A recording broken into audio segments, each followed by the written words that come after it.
Club Room Backstage.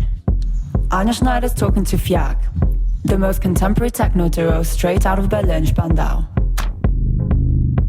So the music you can hear right now is stuff that we did in a club with like that feeling and with that vibe, and of course like the record hits the stores like that, and of course the club and the dance floor is missing. But right now we are doing music which is affected by that as well, and I think that some of those records going to be released when the dance floors and the clubs are opened again, you know.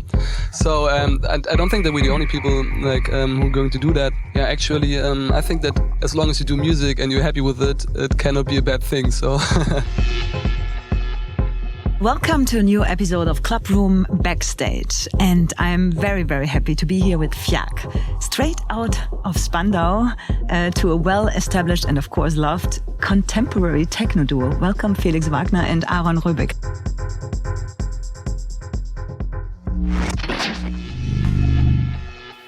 Hello. Hey. Moin moin. What up? How are you doing these days? We are really good. I think we have the first time really that time to do what we really want, like a lot of music, and we use it a lot. And I think, that's a good time for us. I met a lot of artists back in the days, and not everyone was so happy like you. You have a lot of positivity, which is quite good. And if you can realize this energy to the studio, is even better for all your friends and the people out there. But did you have a daily routine during these days? I think start cooking. I mean, something like this. Yeah, I mean, there's this week where you actually realized that all these gigs going to be cancelled because I was just sitting at home and just like thinking about, okay, wow, this Friday we are free. Okay, wow, oh, this Saturday we're free as well. Okay, oh my God, we even have no gigs on Sunday, and then the next weekend got cancelled, and like Europe shut down so fast, and that was crazy. I mean, you couldn't react too fast, but like from time to time you get your routine, and you started to wake up super early, go to the studio directly, and try to use that time as good as you can. Did you remember where your last gig was? Where you played? I just know that we have a really nice island tour happily in this year, and then it was pretty much the end. But it feels already so weird. It feels like ages ago, and it's only like... I was in Australia even. No, you've been in Australia? Yeah, I remember I was in Australia, and before, I mean in the beginning we also, from the virus, we were also in Georgia, and when we landed in Georgia, they all were like in suits, in like labo suits or something, and it was super scary, temperature and everything. Yeah, it was looking like the end of the world. It was really crazy. And then I was flying to Australia, but above fucking South Korea. So I was in a danger zone, but it was announced as a danger zone when I was already in a plane going there, and So it was not the Lufthansa who take you back. So you could take your official booked flight, or because there was like a big problem. Yeah, it was not Lufthansa, it was KLM. Okay. Yeah, luckily, so it was okay. Yeah, Lufthansa took away all the flights, by the way. Like Lufthansa canceled the flights like a few weeks before, and we had to rebook. And it's crazy because like we started this year, like we took off in January, and that was the first time we ever took off. And then we played 17 shows in February, which is a lot compared to like festival seasons where you can play those gigs easier because there's some daytime shit and stuff. So we really had like an intense island tour, like to celebrate the third record release of Spandau 20. And we brought Klaus Schöning and Rifts. And we had like a super close week, and the Irish crowd is so lovely, and they're really intense and personal, and we feel such a crazy connection to them. And this was kind of like the last really intense feeling like we had to gigs. And then like we even split it. Like Aaron flew to Australia alone because I was very sick, and we were in a plane, by the way, with people who had corona. So there were two cases in our airplane, and we've just found out like a few weeks later because. But you were fine. I mean, I still don't know if I had it or not, but I mean, I'm young, my body made it. I don't think that I had it. Like the symptoms were pretty different. So. Actually, Felix, you're not so young anymore because you took your first month off. That's true. But I mean, better you do too early than too late, you know? Talking about social distancing, and I mean, everyone knows about the story about your studio and your living back in the days in Prenzlauer Berg. It was legendary. Are you still having your studio together? And how was it with social distancing? Was it easy to produce together or to see each other? It was like a lot of changes for us, for sure, in this time. For like how to produce, and I was also living in this time in Amsterdam because of my girlfriend, and so we had a pretty far distance, social distancing. So we created a new way with like sharing and then working there, giving it back to the other one, passing sending stuff back over again and again, and we sent some stuff like 10 times. Yeah. Like, and so basically we also have right now, I would say, like, we have like 2 studio rooms, and it's good because both are also have like different synthesizers and drum machines and a different workflow. So so you do like different kind of music, and I think it's super cool. Yeah.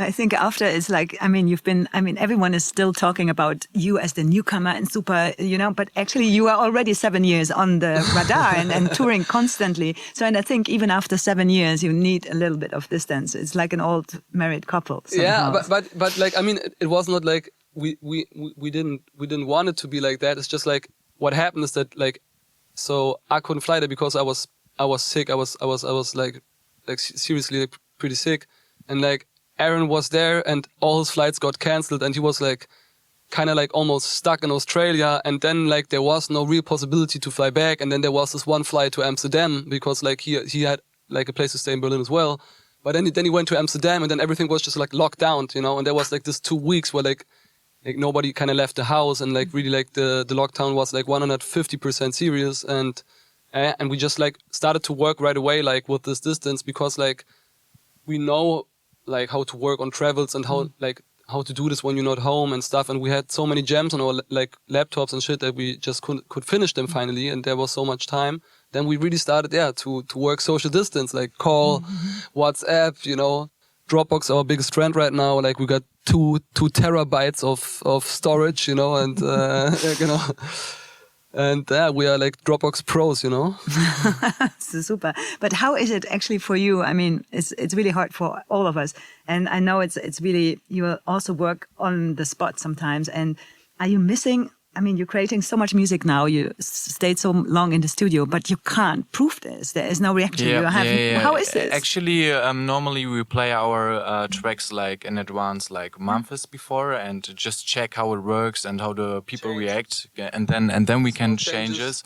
And right now I don't have the reaction. I don't have a big club system at my home place, sadly wise, so I can't get the full range, the full range, I would say it like this. And it has to shake. I mean, we really felt those tracks with like thousands of people before we would put it on. Yeah, you need to see how the people feel it, and then if the arrangement is really working like this, and this is a little bit missing right now, and it's a little bit sad for sure, I would say. Aaron is totally right, and also like because we did music, like also like we did a lot of music before, even we toured like a lot, we kind of like did like pretty much. And so there's records still coming out we did in that time. So the music you can hear right now is stuff that we did in a club with like that feeling and with that vibe. And of course, like the record hits the stores like that. And of course the club and the dance floor is missing. For sure. That's without any questions. But like right now we are doing music which is affected by that as well. And I think that some of those records going to be released when the dance floors and the clubs are opened again, you know. So I don't think that we're the only people like who are going to do that. Actually I think that as long as you do music and you're happy with it, it cannot be a bad thing. So But do you think the music will change? Is it different from this kind what we heard back in the days, because you are always surprisingly music-wise. You have not this typical genre. People like to put you something, you can always surprise in my eyes. Like you are very right, because we did some like jungle and like we did like a lot of like not dance floor orientated music, or like not the peak time, nothing you would play at Gazauda at zero, you know, not the usual stuff. We did some crazy shit, and like we were also in contact with some crazy legends. Like we exchanged music with like crazy people, and this is like stuff which you couldn't have done it before because you were traveling, they were traveling, and now both of you just got a lot of time. And like, there were people texting us, like, I would never thought that they would like to work with us. But this was always the story of your life, I guess, no? And of your success. I heard this story back in the days and the years before that you told me this. Yeah, so that always like legends coming to you and be happy to know you or respect your music. I think right now that a lot of people have time and just grab the opportunity to make some good stuff together. And I think that's a fucking good thing. I'm happy for everybody who's working right now or collaborating with someone.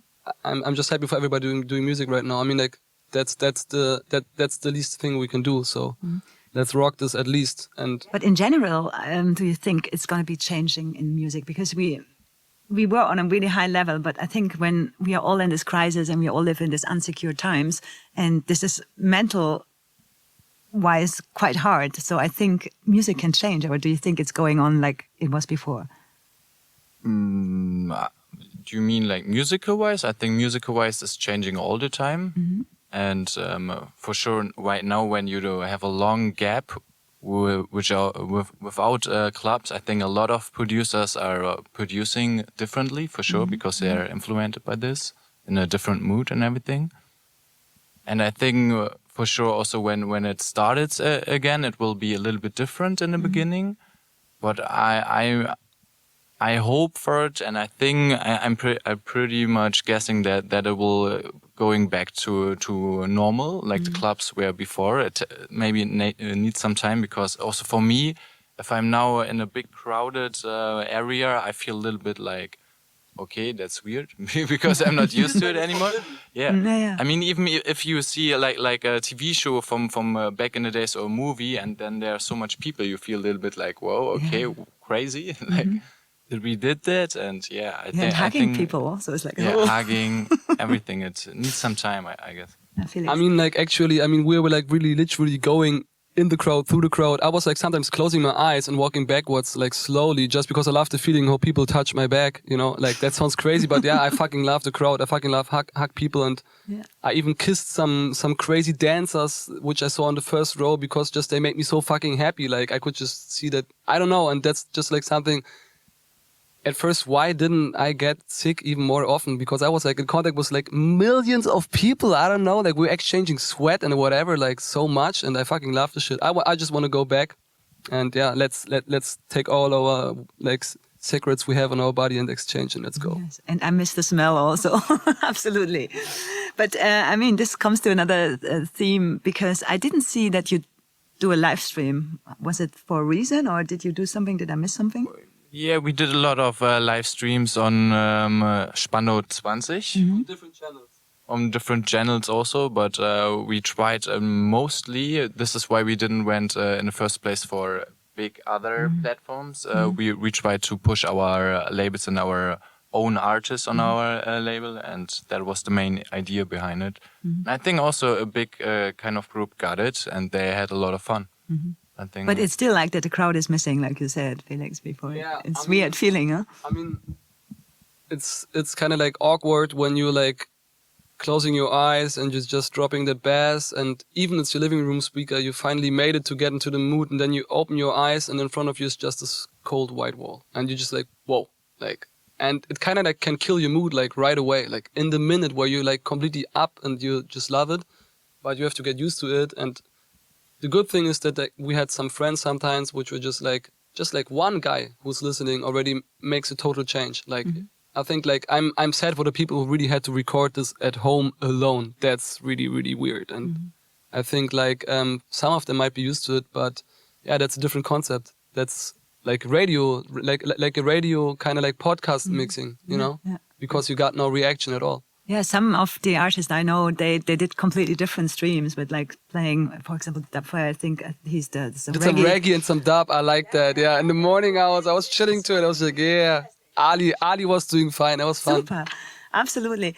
You said it already. You had one channel which is Spandau 20, which is one of your labels, and I didn't get the whole difference. You have two labels. One is FJAAK, where you did an album. Have it? Yeah, exactly. I was like, oh, okay. And Spandau 20, what is the difference? Yeah, like FJAAK is a label which is like just for FJAAK, and nobody else is releasing on FJAAK. And the only maximum remixes or edits like the one we did with Robert Hood Yes. and Yeah. Claude Young, the But- Missing Channel one. This was the story, what Yeah. I mean, when the legends were calling you. You were telling me last time. exactly, and Spandau 20 is a label together with the guys we did music for like 20 years almost. Like yeah, we know them since a really long time.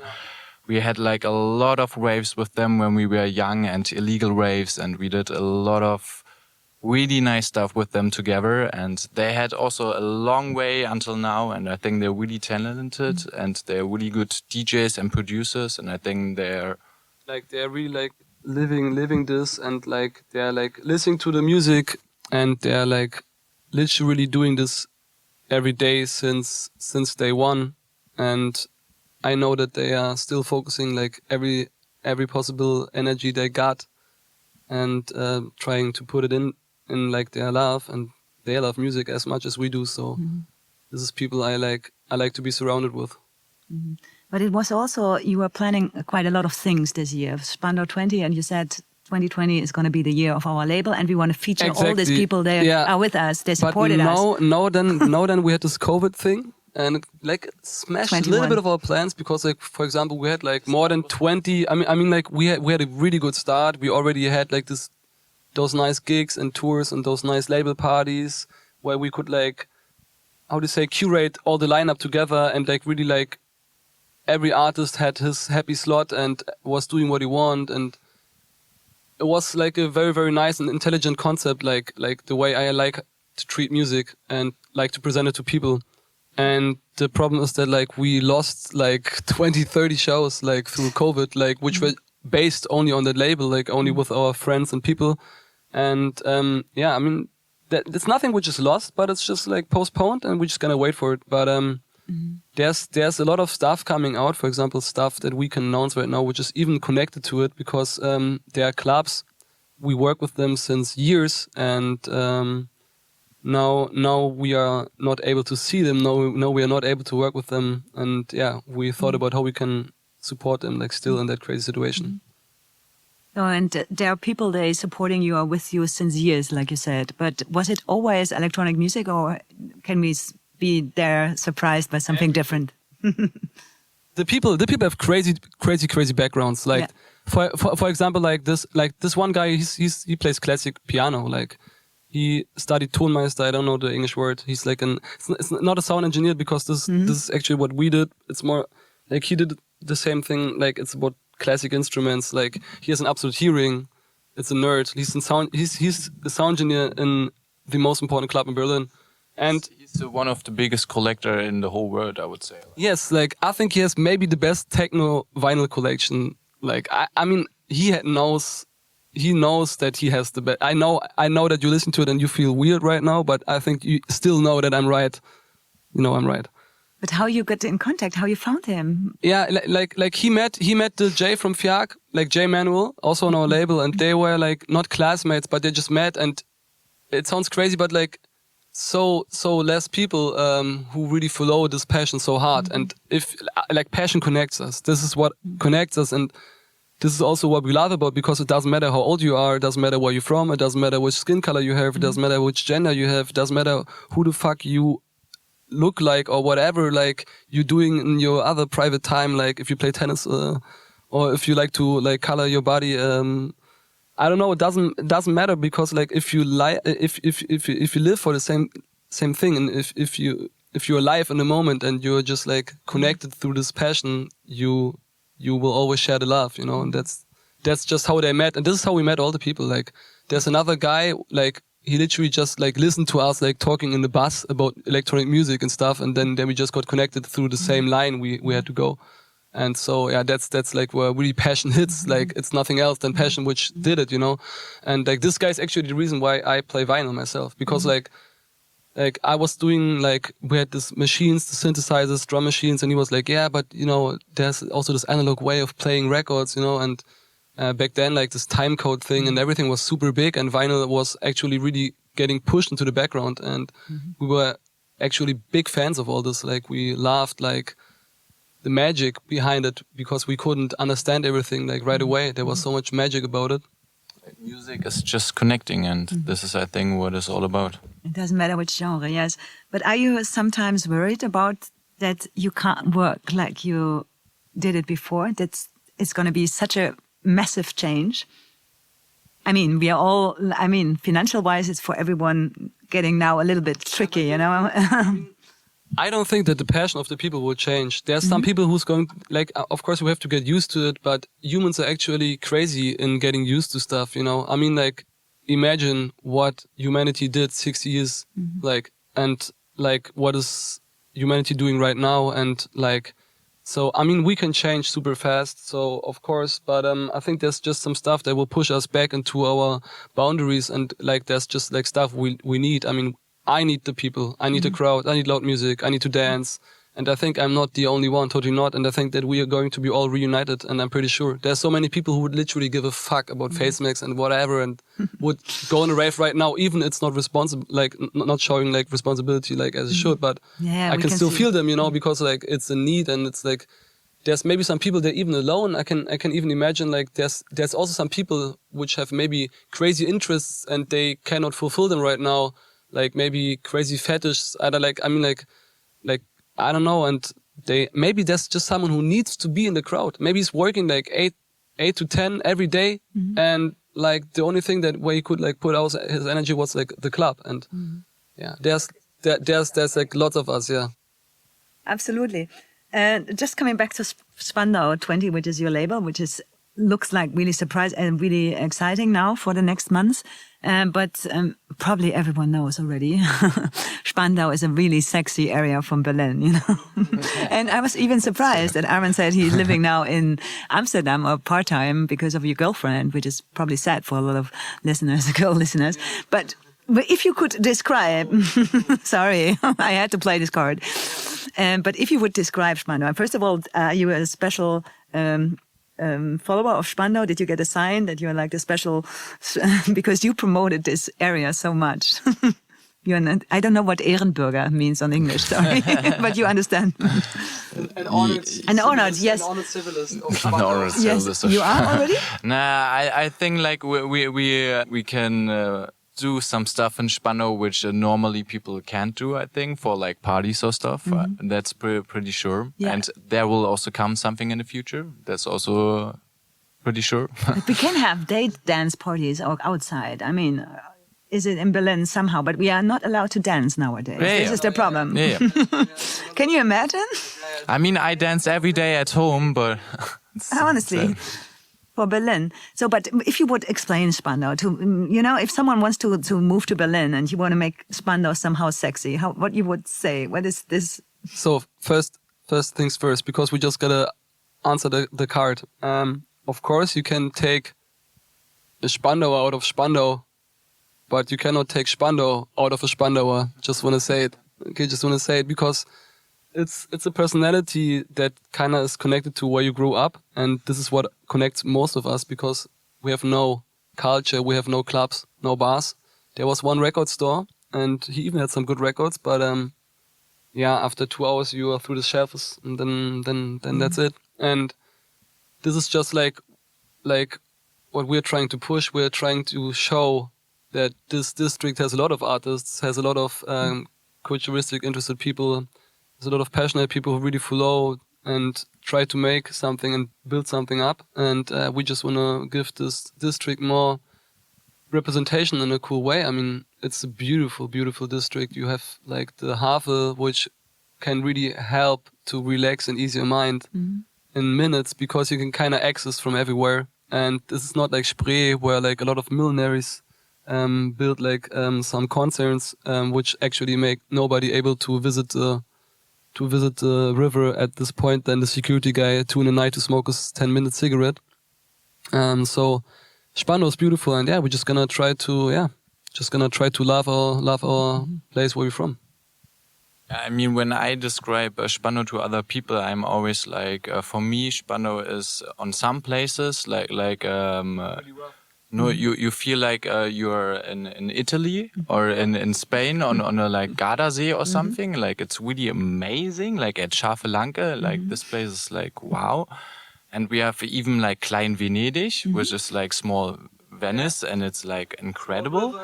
Yeah. And you can go there by boat, and wow, like Spandau has like a lot of good faces, I would say, but also hidden places. And you need to know the good places about Spandau, and most people don't know it when they are not from there, which is just normal. And Spandau also have like a lot of different faces with like big sky, also not skyscraper, but big houses who are not charming and like a lot of like not so nice stuff. But yeah, it's cool. I like Spandau. Aaron is actually grown up in Lüner Straße. Some of you might know this because this is like an area of Berlin like where like a lot of like not so good stuff happened. And this is kind of like the second hood we had because we were like at those beautiful river and whatever, but like the north side of Spandau is actually pretty rough. And this is like what makes this district so interesting as well. I have to say, for me as a Berlin Mitte girl since years, I just discovered Spandau because I bought a boat last year and I have it now in Spandau. So I know all these little places, and it's like amazing. And we did a huge trip. Man, and there are a lot of very nice open air spaces and it's really cool. And I love it since there. Klein Venedig is like unbelievable. So this year I will be not traveling. And the river where it is Havel, which is actually also the name of the second album, what you did 2018, which is already 2 years ago, and you put so much records out. So everyone is asking now, when is the next album coming? It's in work. like we're working on it. Since a long time we're working on it, and for us it feels like it's the most important album we ever did in our whole life, and we really feel like it should be like we want to be really satisfied with it when we put it out. So we take a lot of effort and time for this coming out, but it will come out. But was it not before like the same? I mean, every album is for an artist. I mean, the first one was like with a great story with Gernot, and they signed it right away on Mode Selector's label, even if they had something planned different, you know. And then the second one, it was also like a statement. It was somehow different. And I have the feeling you say it every time as an artist, not especially as I think every time you feel like that, which is for sure. But I think every time you also grow with it, hopefully, and you get older. And I think by now we are in a age where we can doing more adult music maybe. And I feel like we found more ourselves. I think we can show that in our music right now. And is the production process easy? Are you a person who said, okay, it's done, it's ready, I love it like this? Or are you going out of the studio and the next weeks you still, we can do it better? I mean, that totally differs. There are some tracks, like especially when we do jams and stuff, there's some stuff which just like got some magic from the moment, and it's finished in that thing. But there's in the same time, on the same day, a track we're listening to for the 20th time maybe, and we're doing like another change or another version, or like also like when we jammed like tracks that we recorded to put them out, we sometimes like jammed them like 3 or 4 times, and sometimes we just jammed them 1 time. And so there's no like rules in general, like also because like Aaron said that right now like we can really like do what we really want. It's like we are not working only on one project, so we are not only working on a solo album, we are also working with other people, we're collaborating.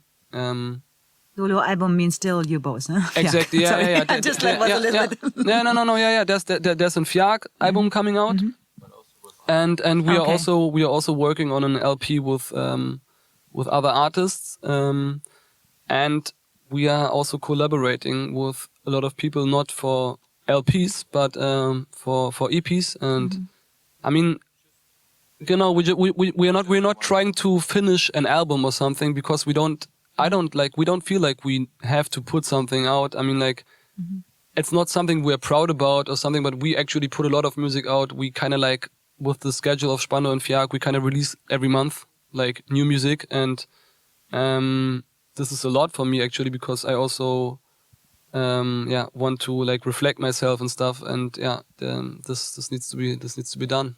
But has it always to be magic? Yeah, I think so. Yeah. Otherwise, if you don't feel the track and the track is not for you, like wow, this have to be released, this have to be on vinyl. I want to play it. Then we don't press it. Like definitely.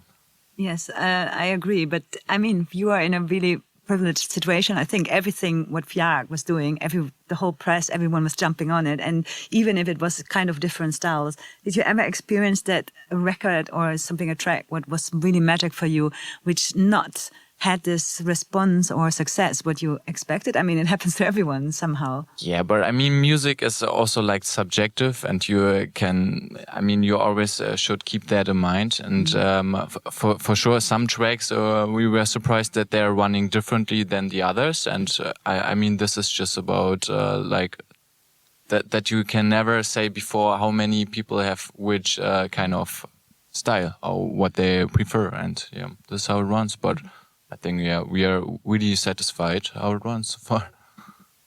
No, I just want to ask if you sometimes, of course, when you have a special audience and fans, and they could be somehow disappointed if it's not a hardcore techno banger, it's a jungle track, you surprise them because they might don't know the music, and it's for them new, which is really interesting. But I think this happens. Huh? Yeah, so I mean, the thing is that like we always put out a brighter spectrum of music. I mean, like when you look at our roots, we did some depots, we did some completely broken stuff. We did a remix from Snoop Dogg, Drop It Like It's Hot, which is, by the way, still on, and you can listen to it on some crazy SoundCloud pages. And like we did like hip hop edits, like you can check like FJAAK Remain Classic. It will also pop around somewhere. It's like you will see, and also if you check our albums, we have some like really breaky stuff and like stuff that is like. Of course, we never did everything. We didn't do folk music, and one guy singing with a guitar. But I mean, we are like trying to like always give our people some freshness and like stay true to ourselves in the same time. You know, I mean, that's what it actually is. It's someone who's doing something with his character, and I think that we cannot hide our character in our music. And I hope that this is going to be the thing that is pushing the people. I mean, like, we never had expectations for one track to like going to be big. I mean, like, also I think that a lot of artists do this and have this. I think it's not a good idea. Like, I actually think it's not a good idea because I never thought about it. So maybe I don't even have just no idea about it is how it is if you have those expectations. But I think if you just do music and you feel happy with it, then you will always be happier than if you have some expectations which can't be fulfilled, because music is fucking subjective. It's about taste, and that's everything it is. And maybe you love something that someone hates, and that's totally cool. And I mean, it's also super hard to compare each other tracks. I mean, just because it has more plays on YouTube, it doesn't mean that it's like a more famous track or something. And like, yeah, maybe the vinyl is also bought by the weed diggers because like this track you never know before. So nowadays stuff can be even like crazier, like digital wise. The track can be added to a playlist, like, and then the track will get like huge amount of plays. I mean, like. Yeah. So it's all random. Just do your thing and follow your passion. That's everything you can do right away. I mean, if you wanna like focus on the economic side, then take some ghost producers and like I don't know, then you're at the wrong spot. Mm-hmm. Absolutely. Thank you for this. This was really, really good. And my last question is actually, who was your biggest mentor? Is there one person, one artist? Or there's a story. I remember the last time we saw each other, you told me this really funny story when Moselector got you and were driving right away to your flat. And yeah, I mean, we were always dreaming of having this like a mentor, someone who's like really like holding our hands in harder times or whatever. But like we actually really never had this. Like people like we like I can all like tell all of you, if you have someone like somebody big who's like doing everything for you and trying to explain you how it works. Like we didn't even had someone who showed us how a compressor works. Like like when we met people who were like, oh yeah, if you want, you can have this drum machine for a week. We actually had 20 drum machines at home as well, and I was just like, yeah, I have the same one at home. I don't need any more.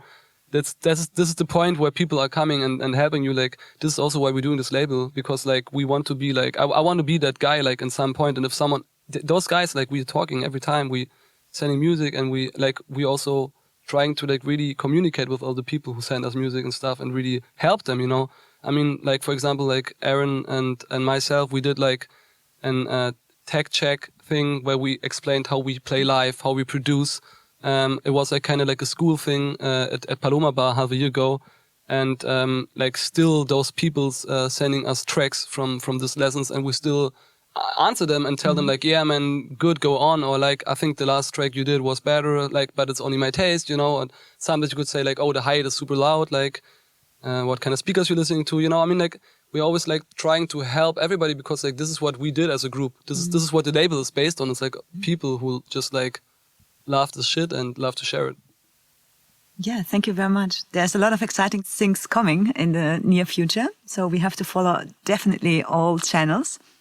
And das war's, oder? Thanks for having us, and thanks Backstage Club Room, FJAAK in the house, Anja Schneider in the building, Black Hat Studios. Woo, woo, woo, woo, woo. Thank you so much. I learned quite a lot, and it was really, really good. Yes, das war's. Clubroom Backstage. Until next time, and then we're gonna talk with the guys from Watergate, Berlin. Stay tuned. Much love, Anja.